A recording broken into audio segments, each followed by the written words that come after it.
कैसे सुकून पाऊं तुझे देखने के बाद। अब क्या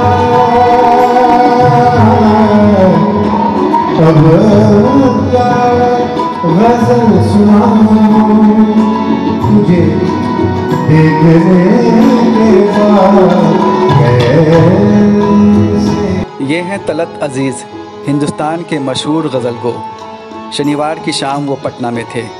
शिक्षा विभाग और गवर्नमेंट उर्दू लाइब्रेरी के संयुक्त तत्वावधान में शाम गज़ल का आयोजन किया गया था। इस दौरान उन्होंने पसंदीदा और ऑडियंस की फरमाइशी गज़लों को अपनी आवाज़ में पेश किया।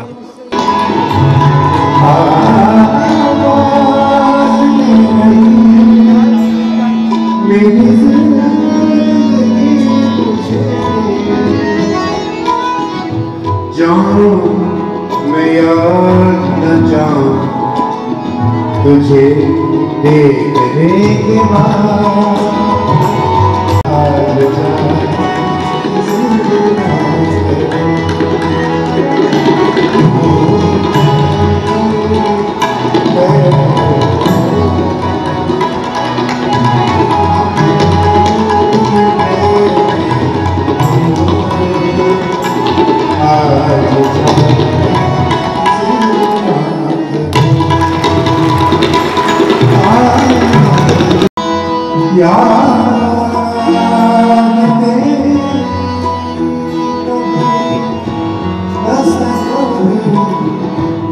सर्वश्री से रात के पीछे बहनों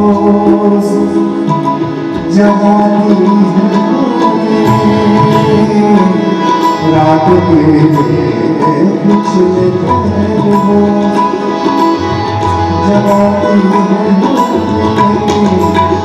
ये जमीन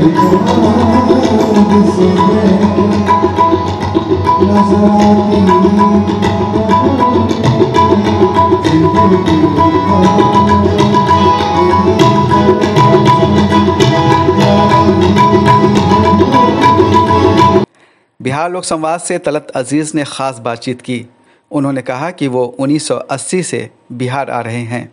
ये जो भी कला है जो आपकी आत्मा से जुड़ जाती है वो कभी ख़त्म नहीं होती, चाहे वो शास्त्रीय संगीत हो या गज़ल संगीत हो या कोई भी संगीत हो या पुराने फिल्मी गाने हो। जो आप पुराने कहते हैं, मैं कहता हूँ पुराने नए हैं कि उसमें आत्मा थी, आत्मा है, संगीत है, मेलोडी है, शायरी है।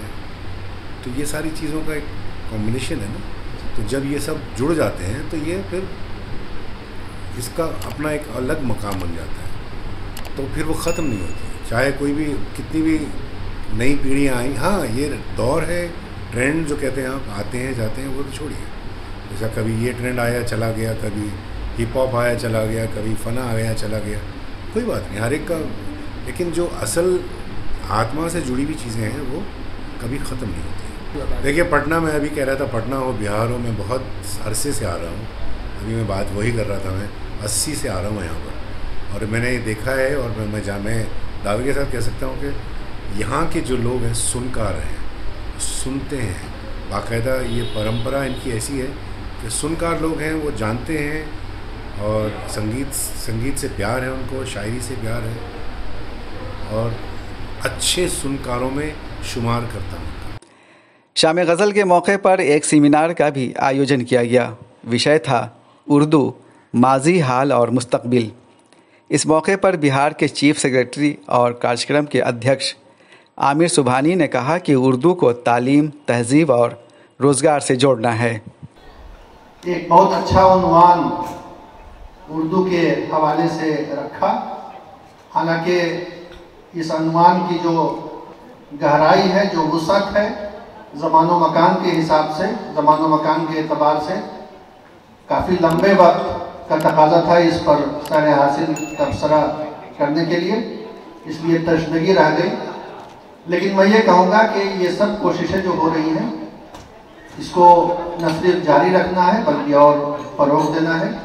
उर्दू को तालीम से भी जोड़ना है, तहज़ीब से भी जोड़ना है और रोज़गार से भी जोड़ना है। तहज़ीब से तो जुड़ी हुई है, तालीम के मामले में कोशिश करनी है तलबा की तादाद और बढ़े, स्कूल से लेकर के कॉलेज तक, रिसर्च तक। मुझे खुशी है कि बिहार में जो नई यूनिवर्सिटियां बनी हैं उनमें उर्दू के नए पोस्ट ग्रेजुएट शोबे खोलने के लिए पहल की जा चुकी है और अनकरीब आपको उसके बारे में खुशखबरी मिलेगी। साथ ही साथ अरशद फिरोज साहब ने गवर्नमेंट उर्दू लाइब्रेरी के लिए एक नई इमारत का भी खाका बना लिया है, जिसकी तामीर के लिए मैं उम्मीद करता हूं कि दीपक कुमार सिंह साहब महकमा तालीम से एक कसीरुल मंजिला इमारत की तामीर के लिए फंड फराहम करेंगे। उर्दू पर बोलने वाले भले ही ये कहें कि इस शीरी ज़बान को दिन ब दिन फ़रोग़ हासिल हो रहा है, लेकिन एसके मेमोरियल हॉल की बड़ी तादाद में ये खाली कुर्सियाँ कुछ और ही इशारा कर रही हैं। स्टेज पर तलत अज़ीज़ हों, उर्दू की सबसे खूबसूरत सिन्फ गज़ल गाई जा रही हो, शिक्षा विभाग का आयोजन हो और इसके बावजूद ऑडियंस की ऐसी मौजूदगी हो, तो कुछ सवाल तो खड़े होंगे ही। आप देख रहे हैं मेरे पीछे के तलत अज़ीज़ गज़ल गोई का नमूना पेश कर रहे हैं और यहाँ पर ऑडियंस भी है। लेकिन एक काबिल गौर बात यह है कि जितनी ज़्यादा तादाद नौजवानों की यहाँ होनी चाहिए थी वो नज़र नहीं आ रही है। इसका मतलब ये हुआ कि गज़ल के तई नौजवानों में दिलचस्पी की कमी देखी जा रही है। इस दिलचस्पी में इजाफा किए जाने की ज़रूरत है ताकि गज़ल भी परवान चढ़े और उर्दू ज़बान भी। कैमरा पर्सन गज़ाली के साथ मैं सैयद जावेद हसन, बिहार लोक संवाद, पटना।